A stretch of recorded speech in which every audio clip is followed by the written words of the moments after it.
Hey, folks out there, this is Manley Haynes with Manley's Mortgage Minutes Live. It's a new feature we're going to do.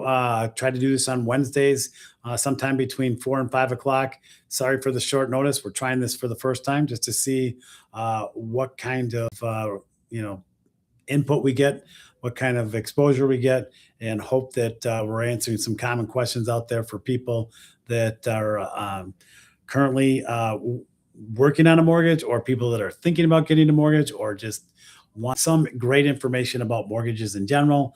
And if they don't watch the Mortgage 101 podcast that I do, or the current Manley's Mortgage Minutes, maybe we'll touch a nerve or help somebody, come through with some answers. But so what we did for this first one is we found some common questions that we see in social media, and through a few different sources, and we just wanted to just reach out, answer some questions, tell you what the questions are, walk through an answer on it, and kind of go from there.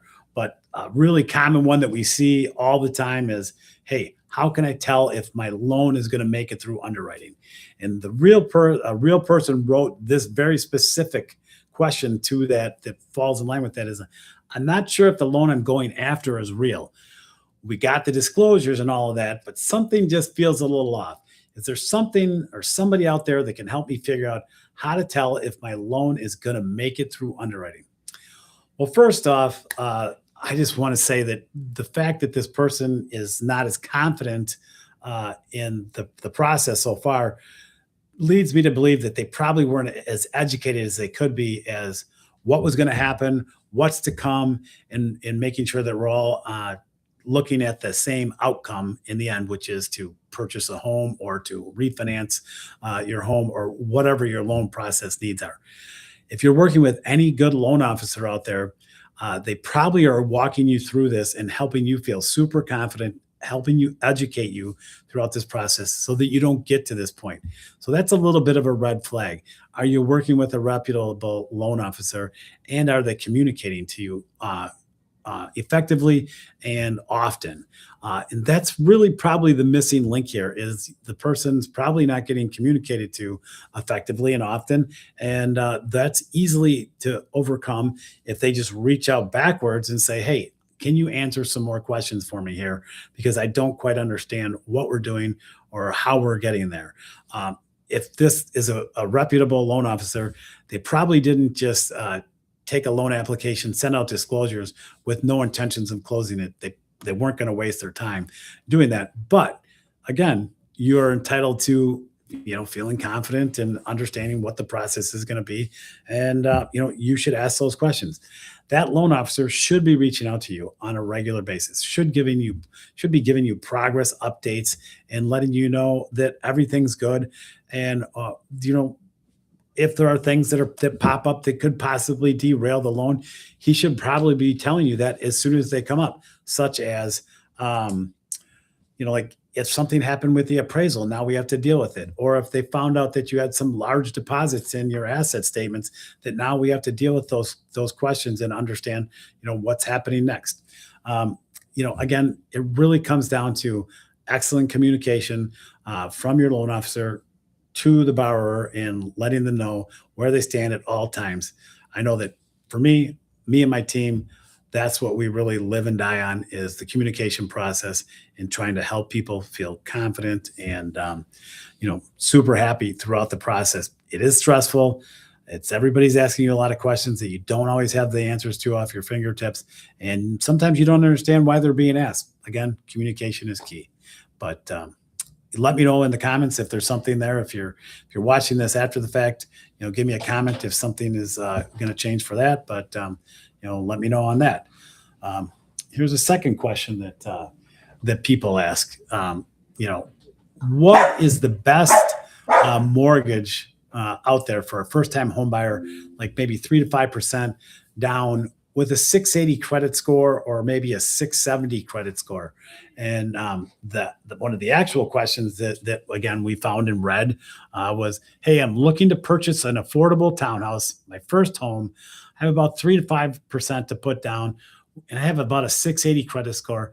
I need to move quickly because affordable homes are getting taken fast, which is factual, and I'm living my living situation isn't great right now. Well, first I want to say I hope we can improve your living situation and get you into that home. I hope you work with a reputable lender to help you with that.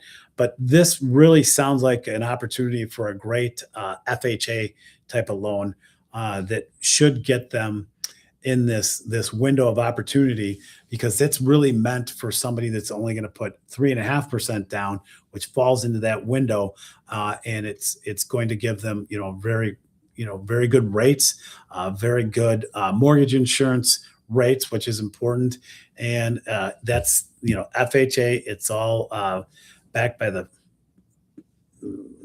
FHA, and so that is really a great opportunity to work with and get that type of loan for that type of scenario.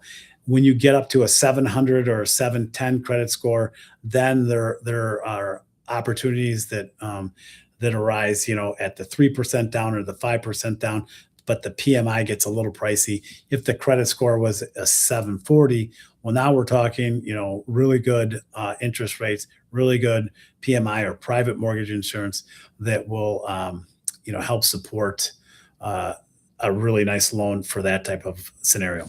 So I kind of gave you a variety pack, even though that wasn't the question. But so anyway, FHA is really the best product for that.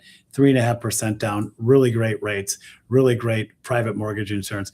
There is an upfront FHA funding fee that's included on that, but that gets tacked onto your loan, so it's not extra cash out of your pocket.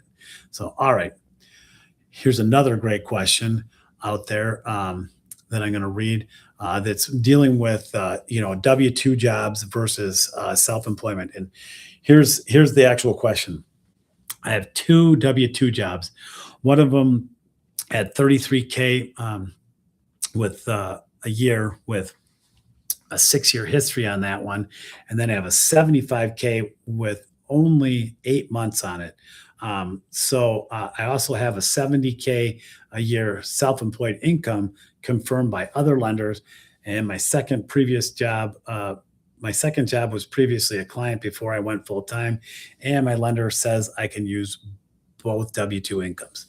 Well, that's a really great question. It's pretty convoluted. There's a lot going on here, and the 33K per year, that's been going on for 6 years, so that's pretty bulletproof. You're not gonna be able to an underwriter is not going to be able to poke any holes in that. The 75K, that's where it gets a little. It was only for 8 months. It's another full time job. That's where it gets a little interesting. The guidelines typically say that we want 2 years of that type of employment history in the same field. So the fact that it's in the same field, that's working in your favor. So it's basically like you have two full-time jobs that are in the same field.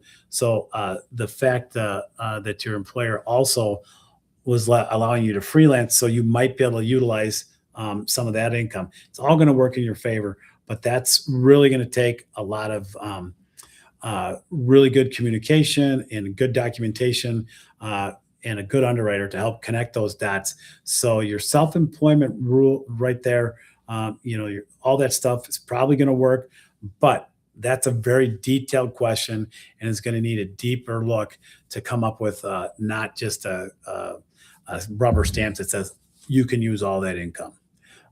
So I would make sure that you really vet your lenders properly, ask them some questions, ask them if they've dealt with anything like this before you just put this in, because it could get mishandled pretty quickly and go from there. So anyway, and then here's another one.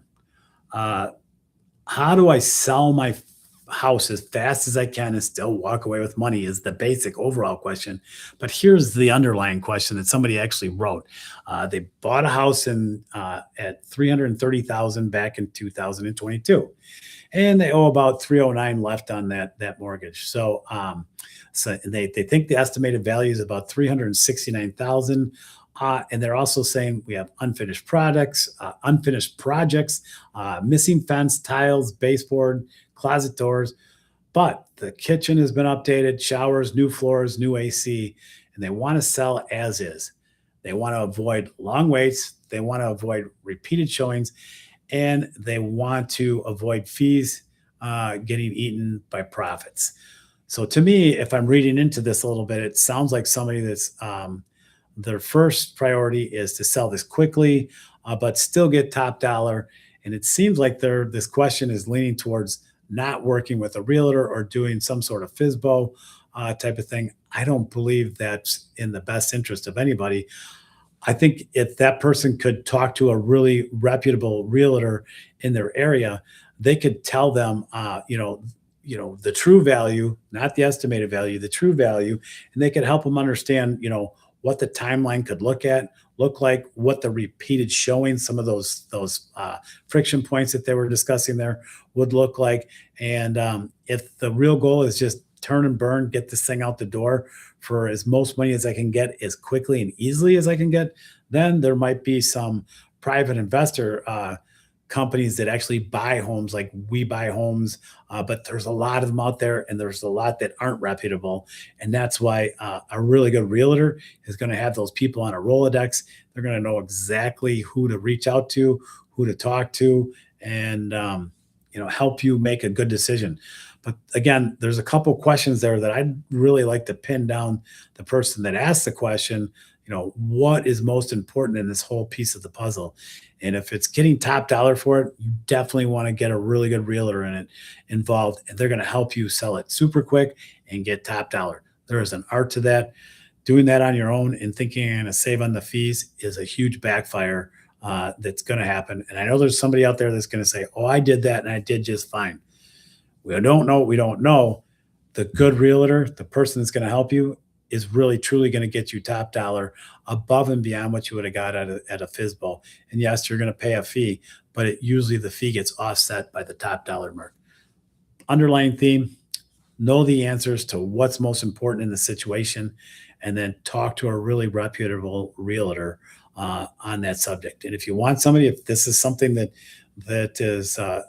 you're thinking about and you are having these questions in your own mind, reach out to me. I got lots of great reputable realtors that I work with on a regular basis that I'd love to share with you that would help, get you settled down and get a better, more confident feeling on where you're trying to go. So, all right.